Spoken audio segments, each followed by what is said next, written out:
What's up, everybody? It is Tuesday night. It is 2 days after the Seahawks season ended in somewhat embarrassing fashion.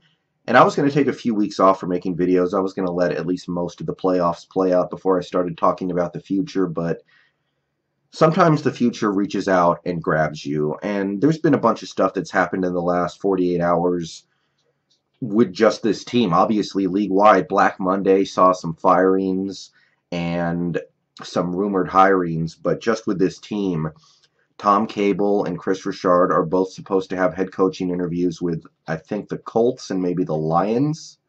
Not 100% sure about the Lions, but I think they're both on the radar of the Colts. So, if it happens, it happens. I'm not shedding a tear about either of those guys, obviously.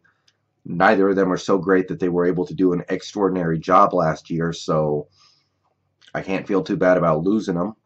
But even that is small potatoes compared to some other stuff I heard about. And, I'm not even talking about there are whispers among the fan base of, are we going to have to trade Richard Sherman, or are we going to have to trade Earl Thomas in order to free up cap room so we have money for the offense?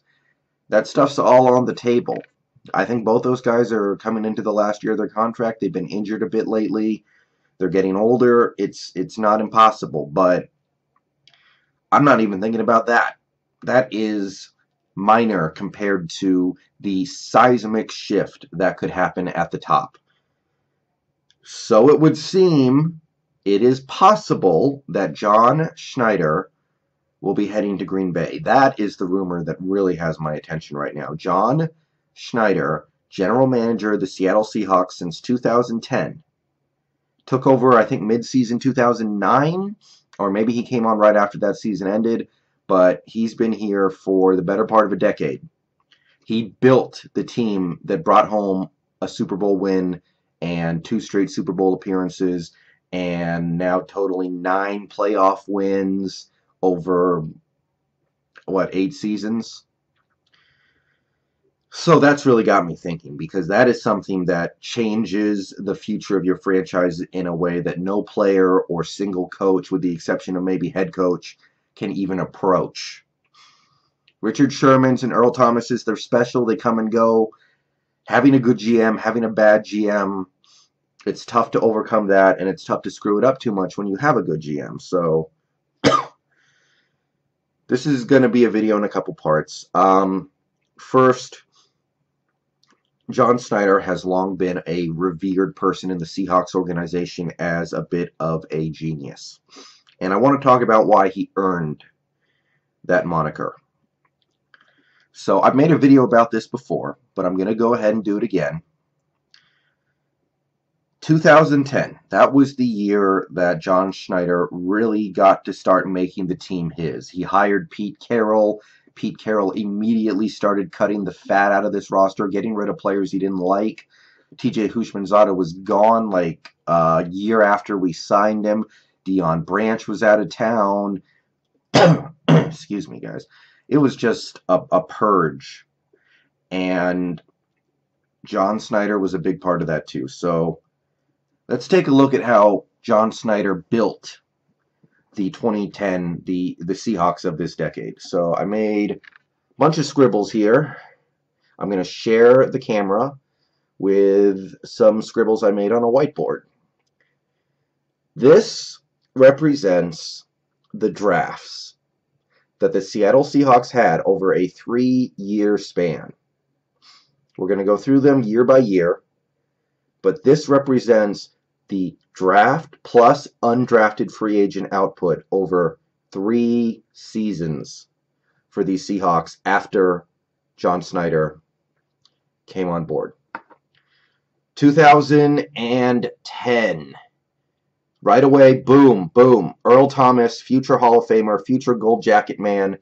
Cam Chancellor, maybe he's not a future Hall of Famer, but he certainly played at that level for, the better part of a decade. I'm not saying he's a future Hall of Famer, but he's probably a future Ring of Honor member. So I put him up there with the, that's green, I guess you could say Seahawk teal, whatever you want to do it, but they are top tier contributors to what this team has been since they got here. Go down one tier. Blue chippers.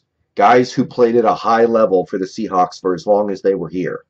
They weren't Hall of Fame level players. They didn't necessarily make a bunch of Pro Bowls. They weren't the best players at their position. They were great, and we couldn't have won without them.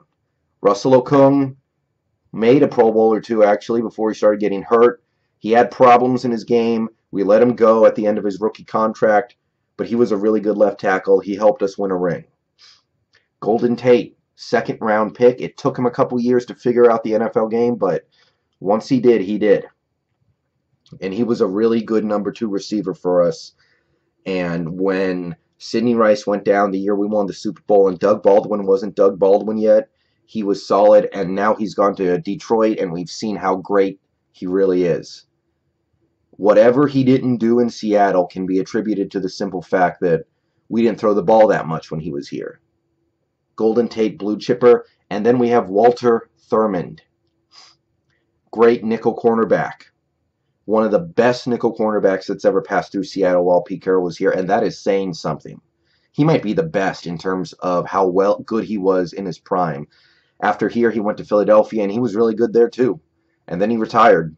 Kind of a tragedy. His career isn't still going, but that is the foundational draft. We've got 2 Hall of Fame type safeties. Not saying they'll both make it, but they both played around that level, are pretty damn close. And a couple of blue chip talents on offense. That's the foundation. 2011, here's where things really, really get cooking. Richard Sherman heads the list. Future Hall of Fame cornerback, I'm saying it. Whatever happens to the rest of Richard Sherman's career, he mattered to this game. He mattered to this team. He played on some great defenses. He will be going to the Hall of Fame. 5th round pick. Tremendous value. I mean, if you look at the picks from 2010, they were great picks, but only Cam Chancellor was a real steal in the 5th round. Everyone else was a pretty high pick. You would expect to get good players. Doug Baldwin, even better value. It took him a few years to realize his full potential, but starting in 2014 and especially 2015, he started playing like a Hall of Famer. And I don't know if he's going to get there. It's really hard for receivers to get there, but he is playing like an all-time great Seahawks wide receiver. If he keeps playing like this, he'll be second only to Steve Largent. He had 75 catches and almost 1,000 yards this season, playing on an offense that was basically broken for most of the season. He had a quarterback who was afraid to throw the ball in some games, and he still almost got 1,000 yards. So that is practically no draft capital, and we bring in 2 elite Hall of Fame type talents. KJ Wright, 4th round pick, early 4th round pick, immediately made an impact on defense, started on defenses that finished #1 in the league 4 years in a row, was a constant presence at outside linebacker, great against the run, great against screen passes, blue chip type talent, made a Pro Bowl or 2, special. People sleep on him. And then you've got James Carpenter. He wasn't everything we wanted him to be, I understand, but he was a solid road grade, tough run blocker. He got hurt too much. He wasn't great. He wasn't totally worth the draft pick we spent on him, but solid starter for a few years before he moved on to New York. And Byron Maxwell, who played great when he was in the game. Unfortunately, he didn't start really playing for the Seahawks until, a year and a half, maybe 2 years before he left in free agency to Philadelphia. So even with the time he accrued in 2017 over the second half of the season, I can't say Maxwell was really a blue chipper when he didn't do a ton for us, but when he's played, surprisingly good. More foundational stuff. We get an all-time great cornerback, a great wide receiver, linebacker, blue chip. It's building. And then the real gold comes in 2012, the draft class that forever changed a franchise.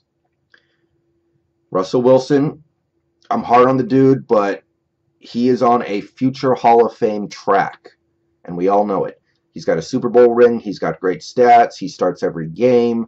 He makes the playoffs damn near every year. He's got 8 playoff wins in what, 6 seasons, 7 seasons now.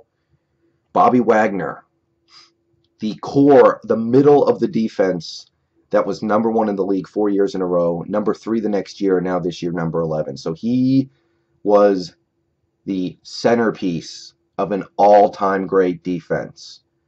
He might win Defensive Player of the Year this year. I see a future Hall of Famer. I do. And I think it's a crime if he doesn't get in the way he's playing, barring catastrophe. And I mean catastrophe. We don't understand how good Bobby is. And then you fill it out. Bruce Irvin, maybe a little bit of a disappointment in the first round. Solid production at outside linebacker and defensive end before he left for Oakland on it after his rookie deal was up. But he was a contributor while he was here. Very solid pass rusher and good outside linebacker. Jeremy Lane, great nickel cornerback before he got hurt. After he got hurt, but he did some good shit for us before he got hurt. That's all I'm going to say. J.R. Sweezy, not the best right guard. I understand, flawed game. He gave up sacks. He wasn't phenomenal by any stretch, but he toughed it out over 4 years. He started a bunch of games for us. We couldn't have done what we did without him. Jermaine Kearse, undrafted free agent. Just a guy who maximized his talent, produced over 4 or 5 years here. And, now he's somewhere else, but we cannot ignore the contributions of Jermaine Kearse while he was here. And Deshaun Shedd, who he's still writing his book in Seattle. Admittedly, it took him several years to really actually start playing in this defense. But we got a full year at cornerback from him last year, and I was impressed. I was happy with what I got. I'm going to give him the solid contributor tag. So that's your franchise quarterback. That's your franchise middle linebacker. That's a bunch of solid depth all around. That is how you build a team. This is what John Schneider did that made us love him. Now, it wasn't all him, and we'll get into that in my next video. But take a look at what this really did for us. Now, these dots represent all the pieces, all the positions that were filled over the next 4 to 5 years because of these drafts. You can see on offense, you've got your future Hall of Fame quarterback, you've got a Hall of Fame type wide receiver, and then you fill it out. Blue chip wide receiver, blue chip left tackle, solid left guard, solid right guard, solid number 3 wide receiver. Defense, look at these corners. You got a future Hall of Famer and 4 guys who proved to be solid. You've got both your safety spots locked up. You've got middle linebacker beyond locked up. You got a blue chip outside linebacker, another linebacker who's good. I mean, look at all the stuff that you take care of with just one draft class. Look at all the star power here. Look at all the solid filler. This is how we won rings. Because once you do this, you go out and you say, okay, let's go get a Michael Bennett and put him, here. God damn it. Let's go get a Michael Bennett, put him here in free agency. Let's go get a Cliff Averill. We still got Brandon Mebane from the previous, the Ruskell era. We can go get a Tony McDaniel. Let's trade for a Marshawn Lynch. We still got Max Unger from the old regime. Let's go get Stephen Hauschka and John Ryan from free agency. And boom, you have yourself a Super Bowl caliber team. This was special, guys. And this kind of stuff doesn't happen very often. Let's be real here.